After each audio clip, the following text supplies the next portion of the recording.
What is good, ladies and gentlemen? My name is Ruffle Rowlet, and as you saw in the background right there, ladies and gentlemen, we've got a brand new rumor. We've got a brand new rumor to cover that was posted on 4chan about a Part 3 and Part 4 expansion pass for Pokemon Sword and Pokemon Shield. So I thought we'd go through it, talk about it, and see what it's all about. But yeah, let's get started with, I guess, the breakdown, shall we? So, ladies and gentlemen, what do we have on our hands? Well, this brand new rumor suggests a lot of different things. We're also going to lower the volume real quick on background music so it's not overshadowing like my own freaking thoughts. So here we go, ladies and gentlemen. So Pokemon Sword and Shield Part 3 and 4 Expansion Pass Info Part 1.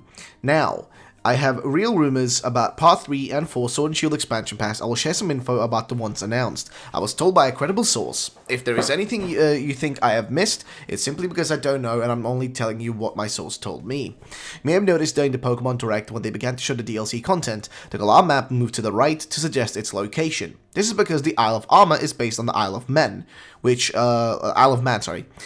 actually, yeah, it seems like that's a standing theory. So, the Crown Tundra is located south of Galar, representing Ben Nevis of northern Scotland, which I'm not sure if that's really the case, but I will. Now, for the interesting part, the two additional parts of the expansion pass will feature west of Galar and north of Galar. There was going to be a part 5, but my source said that it would have clashed with Diamond and Pearl remakes for late 2021, so it can be released on its anniversary. Director Shigeru Omori is now working on these titles. The summary of the two other parts to the expansion pass will be explained below, along with new details for the Isle of Armor and the Crown of Tundra, which was not shown during the Direct. Alright then, the Isle of Armor and the Crown Tundra. Now, completely new Pokemon native to these areas. One of them is part of Slowking's head. These will be shown in future trailers to keep us going. More Galarian forms including Arbok, Dustox based on the Peppered Moth, and Ursaring, which would be fantastic if this is true. I'd love for those Pokemon to get a bit more love. I mean, Arbok, it just, it's kind of a left behind Pokemon, and Ursaring, bro, I just love Ursaring to get some love as well, I wouldn't mind that. So, yeah, I'm hella on board for that, so I'm gonna be honest. But next up, returning Pokemon such as Psyduck line, Staryu line, Weedle line, most Kanto Pokemon, Spheal line, Crabrawler line, and Johto starters. Okay, again, seems reasonable. There is a new evolution that can only evolve in a special way, similar to Galarian Slowpoke. I was not told the type, but also wondered why they would leave it until now. So, this is kind of like, this would be the dream, right, with this amount of content to be in this. And these expansion passes, this would be the dream, right, for this amount of content to be in it. But shit, I don't know, man. Honestly, I don't know. What do you guys think? Honestly, what are your thoughts on this? Because I'm a little bit all over the place with it. So, yeah, I don't know. But yeah, next up, we have down here the next part, which goes through more of this stuff. Because there's actually, a lot in this rumor. This rumor is pretty hefty, I'm going to be frankly honest. But let's just talk about what we've read so far. So first things first, right? He already mentions up here there's going to be Diamond and Pearl remakes in 2021. So it can be released on its anniversary, Diamond and Pearl, let me think. So let's just look at Diamond and Pearl release date, because that should give us a bit of an idea if this is logical. So 2006 is when those games released. So since then it's been 14 years exactly, so next year it's going to be 15 years, so it's going to be the 15-year anniversary, so that makes sense. That actually logically makes sense, the 15th year anniversary, which would make sense for the time for them to release that, because as you guys know, they sometimes do that, on our anniversaries, they'll aim to put out the games on that time, and also it makes sense for it to be next year, because I've kind of been feeling I think it's I've been kind of wondering, at first I thought, yeah, Expansion Pass Part 3 and 4 are definitely going to happen, there's definitely going to be another set of these dropped, most likely dropped, in the next year, right? But if they did that next year, that would stop the possibility, right, of there being any sort of new game next year, because this year we have no new game because we're getting this expansion pass, right? So because of this expansion pass, there is no remake this year, there's no brand new game this year, it's just the expansion pass for $30. So that's the only thing dropping this year, which then makes me feel like if they do another expansion pass next year, then there won't be a, how big is the likeliness of a new game as well? If they're dropping expansion pass, how likely are they to drop also a brand new game? I'm really torn on that, because honestly, will they do it? I don't know. Maybe they will. And if so, what would be the schedule for it? When do they announce the next expansion pass? And when did they announce the new game, right? And also, on top of that, the Switch is already into, like, 4 years into its lifespan, right? And there's no way that they're gonna, let this go, like, without a new Pokemon game for over 2 years, I feel like. I mean, maybe they will. Maybe they will. Maybe we won't have a new game for 2 years. But does it seem likely with the way they've been doing things, that they will, like, leave a full another year? Like, this year is going to be empty, right?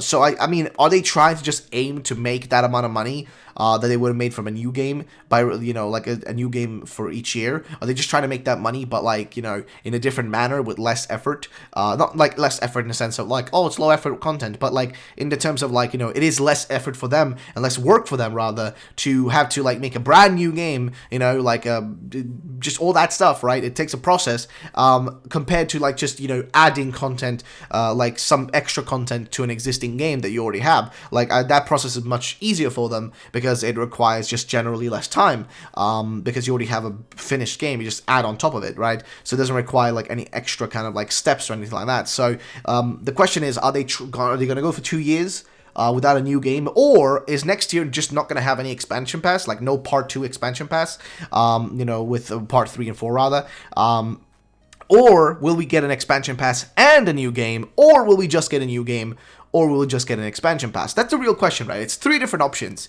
of possibility, right? Something's definitely coming next year, but the question is it another expansion pass, or is it a game? Who knows? But let's continue down the list actually here. So obvious there will be more new characters, including electric and ground type trainer exclusives, but in particular the rivals will have an interesting part of the story, not just for part 1 of the expansion pack, but for the future parts, which, okay, fair enough, that makes logical sense. I mean, it would be strange if they didn't have any sort of, like, connection to those. Like, that would be the actual odd part if they didn't have any connection beyond that. Now, Kung Fu evolves based on the series of challenges that Mustard gives you and the decision you make. So that's fair enough. Now, part 3 is based on Ireland, which has been also flipped around. Release early 2021. Now, Mega Evolutions will return for this pack, but was not told if anyone knew from my source. What was hinted was that the mechanic will be different to previous games, which I'm not sure why they would, like, do this, but honestly, bro, they talked about balance, for like Sword and Shield, that the reason they removed a bunch of the old Pokemon was for balance, but now they're re-adding those Pokemon, so that was a lie, honestly. Like, that just straight up was a lie. They clearly didn't do that for balance. They just did it because they wanted to, like, separate it away, like, from the base release. But, like, the thing I'm trying to get to, though, is basically that, like, how is this going to work? Like, how are we going to have Dynamaxing and Megas? Isn't that going to kind of, like, break the fabric of this whole thing? I mean, maybe it won't, because we had Z-moves and Megas, like what? Didn't we have that in, like, Gen 7?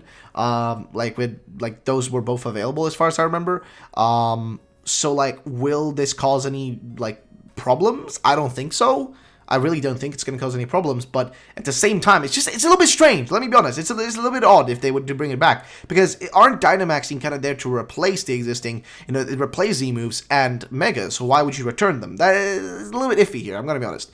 Now, new legendaries, Galarian forms, G-Max forms, and native Pokemon. 100 plus returning Pokemon, including Hoenn starters, Salamence, Heracross, and Scizor. And that's actually beautiful. Like, I can't wait to see Scizor and, like, Scyther and them boys, and the Hoenn starters, man. I can't wait to have Trico in my team. It's gonna be great, but that sounds good. That stuff sounds good. Now, story continues with the main story to find out more about the history of the Galar region.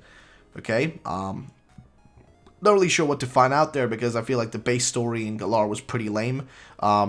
And I feel like this sort of, like, this is like, if this actually had any good, like, leading into, like, this would have been cool, but I feel like that's what the problem is. Like, if the story in Galar was better, it would make this whole thing, like, feel far more exciting. Like, that's where I feel like the biggest problem with this is like, with me being personally disappointed with Sword and Shield, it would have been much more fun going into this, with a happy mindset, right? With, like, excitement for this stuff. But the problem is, like, with the previous content, which was the Sword and Shield games, being kind of lackluster in my opinion, just kind of a little disappointing. I'm kind of worried, will this be able to eclipse that? Will I be able to look past the issues of Sword and Shield and, and just be like, okay, here's a complete and good experience that is actually enjoyable? I don't know, but we'll have to see how it goes. So the rumored urban, let's see, so the part 4 is Urban Area, extension of Winded, released mid-2021. Focus, being the greatest / competition. The rumored urban area area is true and is part of the extension to Winden. This is the last part of the expansion pass because Game Freak thought it would make sense to have